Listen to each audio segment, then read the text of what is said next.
Friends, प्रतिदिन उस दिन की जो स्थिति होती है, जो प्रगति होती है, जो बदलाव आते हैं, उसके संबंध में मेरे कॉलीग्स लव अग्रवाल, पुण्या श्रीवास्तव, डॉक्टर गंगा आपको आंकड़ों से अवगत कराते हैं, स्थिति से अवगत कराते हैं और आप उसका विश्लेषण करते हैं। आज हम सब मिलकर ये प्रयास कर रहे हैं कि आंकड़ों से थोड़ा अलग हटकर हम इस बात की चर्चा करें कि इस कोविड की लड़ाई में एक, हमारी रणनीति क्या है और दो, हमारी तैयारी क्या है। इन दो विषयों पर हम फोकस करना चाहेंगे।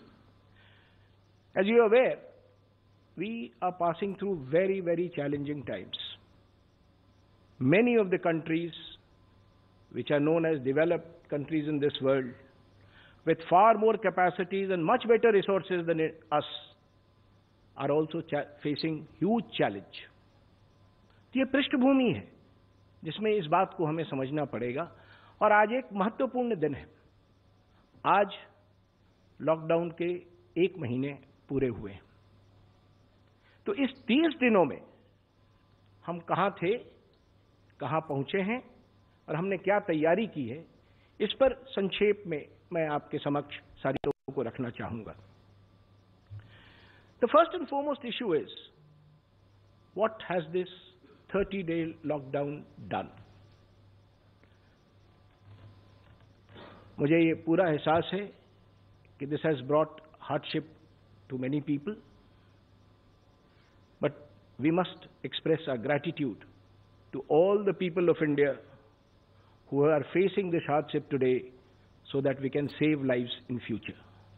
और हमारा मूल जो मंत्र है वो है कि हम जिंदगी कैसे बचाएं और लोगों को ठीक कैसे करें। 3 प्रमुख चीज हैं जिसकी ओर मैं आपका ध्यान आकृष्ट करना चाहूंगा जो 30 दिनों के लॉकडाउन में हुए हैं। पहला, we've been able to cut transmission, minimize spread and increase the doubling days as Love Agrawal has always been speaking to you. Second, we have been able to consistently ramp up our testing. And third, we have been able to utilize this time gainfully for preparing ourselves for the future if the virus spreads further, and anyway, whatever is required to be done, we will need to do. So there has been a lot of action during these 30 days.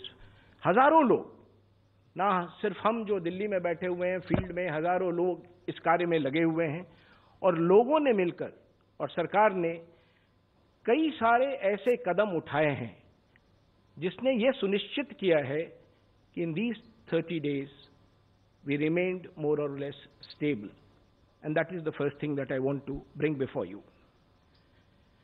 And one of the critical tools, एक अहम हथियार जो हमने इसमें इस्तेमाल किया है वो टेस्टिंग है। और when I say testing, it is RT-PCR testing जो हमें बताता है कि मरीज को बीमारी है या नहीं है। अब अगर हम टेस्टिंग को देखें तो मैं सिर्फ एक आंकड़ा आपके समक्ष प्रस्तुत करना चाहूंगा। 23 मार्च को हमने पूरे देश में 14,915 टेस्ट किए थे। On the 22nd of April, we have done more than 5 lakh tests. If you do a rough calculation, it is about 33 times in 30 days. But we are conscious of the fact that this is not enough, and we have to continuously move ahead and ramp testing in this country. We will continue to do that.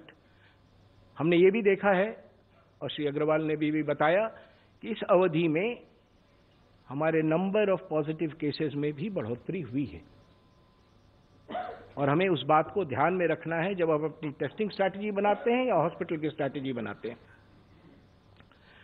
तो मैं संक्षेप में कुछ चीजें आपके समक्ष रखना चाहूं, so that we are able to appreciate what is happening and always keeping this at the back of our mind that this may not be enough and we need to continuously work to do more and more on this.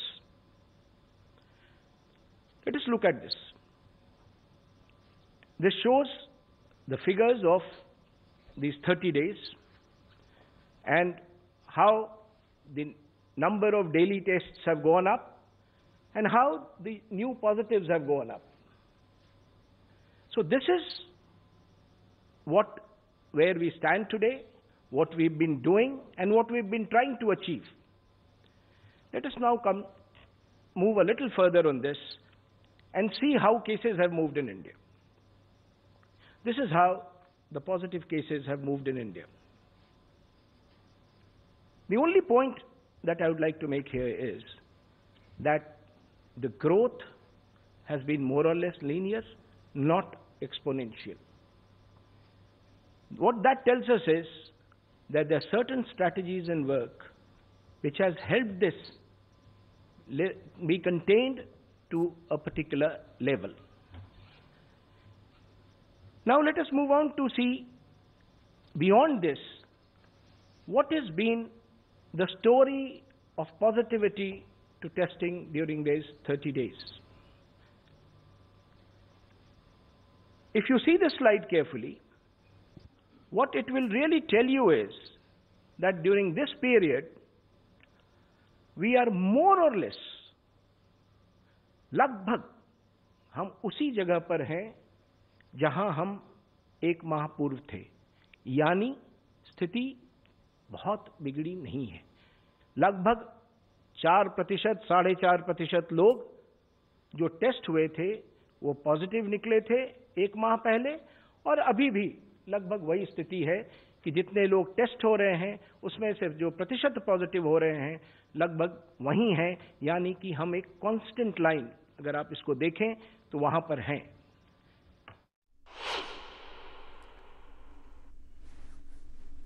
आपण बघितलं केंद्रीय आरोग्य विभागाची पत्रकार परिषद सुरू आहे। देशभरातल्या सगळ्या कोरोनाच्या परिस्थितीचा ते आढावा सर्वांसमोर मांडतायत। एक छोटासा ब्रेक घेऊन पुन्हा परतूया। पहा फक्त न्यूज 18 लोकमत।